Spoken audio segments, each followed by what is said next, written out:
देखिए, एक पॉलिसी पहले बनी हुई है सुरक्षित स्कूल वाहन पॉलिसी, और इसको राज्य स्तर के ऊपर भी एक कमेटी बनी है, डिस्ट्रिक्ट लेवल पे भी और सब डिवीज़न लेवल पे भी। हमने एक तो रिकॉर्ड मंगाया कि किस किस डिस्ट्रिक्ट की कितनी कितनी मीटिंग्स हुई हैं, नहीं हुई हैं, तो आगे से ये रेगुलर एक टाइम फ्रेम बनेगा इन मीटिंग्स के होने का। और स्टेट की पॉलिसी, स्टेट की तो मीटिंग शायद अगले हफ्ते ही हमारे जो पीएस हैं उनकी चेयरमैनशिप में हो जाएगी। और कुछ सुझाव भी मैंने अधिकारियों को दिए हैं। माननीय सुप्रीम कोर्ट का जो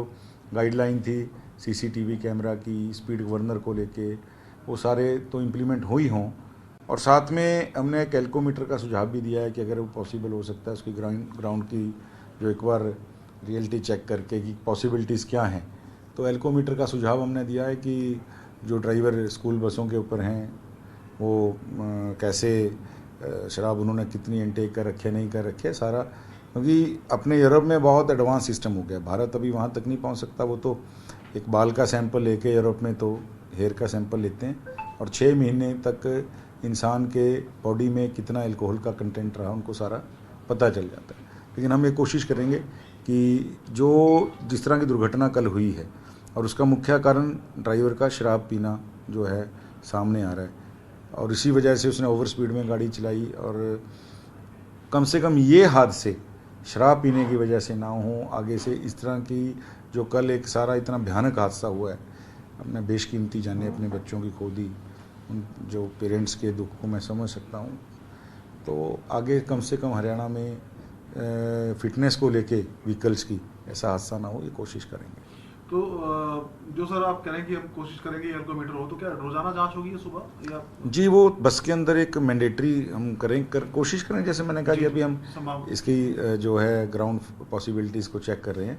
तो होगी तो रोजाना ही होगी, वरना उसका कभी ऐसा तो कुछ नहीं। हाँ, सरप्राइज़ विजिट कोई भी करे अधिकारी, वो बात अलग है, सरप्राइज़ चेकिंग भी होगी, लेकिन एक लॉगबुक बने उसकी हमारी कोशिश है कि जो रोज़ की एल्कोमीटर के आधार के ऊपर कि इसने इनटेक कर रखी है नहीं कर रखी है। हम अक्सर देखते हैं सर, जब कोई हादसा होता है तो उसके बाद कुछ जांच भी होती है, लेकिन फिर वो सब कोई उसको भूल जाता है। तो ये रेगुलरली अक्सर ये देखा गया है कि ये स्कूल बसें नियमों का पालन नहीं करती हैं, स्पीड गवर्नर की बात हो या सुरक्षा के दूसरे मानकों होते नहीं। तो सर इसको कैसे इंश्योर किया आज मीटिंग ली आपने? मैं इंश्योर करूँगा कि कम से कम आगे से जो भी पॉलिसी बने, जो भी टाइम फ्रेम के अंदर इनकी चेकिंग की बात हो व्हीकल्स की, या किसी भी तरह का कोई भी एक जो शेड्यूल बनेगा, मैं बिल्कुल कोशिश करूँगा, हमारे विभाग के अधिकारी बहुत मुस्तैद हैं इस मामले में, कि ये बिल्कुल ग्राउंड उसके ऊपर जाकर देखें, और हमेशा उसकी पॉलिसी की जो है फॉलोअप लेने के लिए भी टीम बनाएंगे और ये पॉलिसी जो है लागू हो। एक जो सर जो पर्टिकुलर स्कूल है जिसकी घटना हुई, जीएल पब्लिक स्कूल, उसमें कह रहे हैं कि जितनी बसें थी किसी के पास फिटनेस सर्टिफिकेट था ही नहीं वैलिड। ये कुछ जांच? देखिए, इस बस का तो मुझे पता चला है कि चालान किया था, और लेकिन उसकी फिटनेस सर्टिफिकेट नहीं था, इसीलिए हमने कल आपके ध्यान हो तो अधिकारी को एक को सस्पेंड भी किया है, और आगे की उनकी बसों की जांच भी करवाएंगे। और उनकी नहीं, मैंने तो पूरे हरियाणा के स्कूलों की जो बसों के आदेश दिए हैं, कल माननीय मुख्यमंत्री जी से बात हुई थी, उनसे बात करने के बाद हमने आदेश भी दिए हैं कि 20 तारीख से एक यूनिवर्सल चेकिंग ड्राइव जो है पूरे हरियाणा में स्कूल के व्हीकल्स के लिए हम करेंगे। और मुझे लगता है कि अभी 8-10 दिन का समय भी है, कोई थोड़ी बहुत अगर दिक्कत रहती भी है व्हीकल्स में,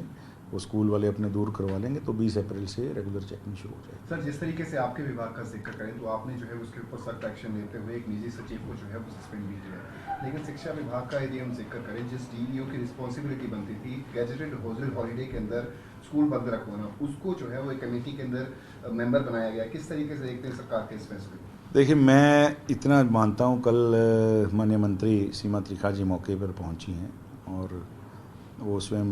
अध्यापिका भी रही हैं और एक बीइंग लेडी, और मुझे लगता है कि भाई वो दुख भी समझती हैं ग्राउंड रियलिटी पे चीज़ का, और बहुत सक्रिय मंत्री के नाते, जितना कि मैं उनके कार्यकाल को सीपीएस के नाते, विधायक के नाते देखा है, ऐसा नहीं है कि डीओ की रिस्पॉन्सिबिलिटी बनती है और उसको छोड़ दिया गया।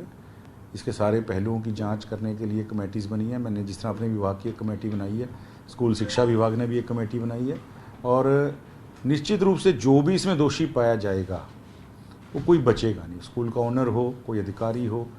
ड्राइवर हो, किसी तरह की जिसकी संलिप्तता पाई जाएगी, वो सब के सब दोषी जो हैं वो छूटेंगे नहीं। लेकिन सर जो स्कूल शिक्षा विभाग की तरफ से कमेटी बनाई गई है उस कमेटी के अंदर ही डीईओ को इंक्लूड किया गया है, जिसकी जांच की जानी चाहिए उसी अधिकारी को जांच कमेटी के अंदर जो है वो बिठाया गया। देखिए अगर ऐसा कुछ हुआ है, देखिए वो उच्च अधिकारी या उस विभाग के मिनिस्टर ही बता सकते हैं।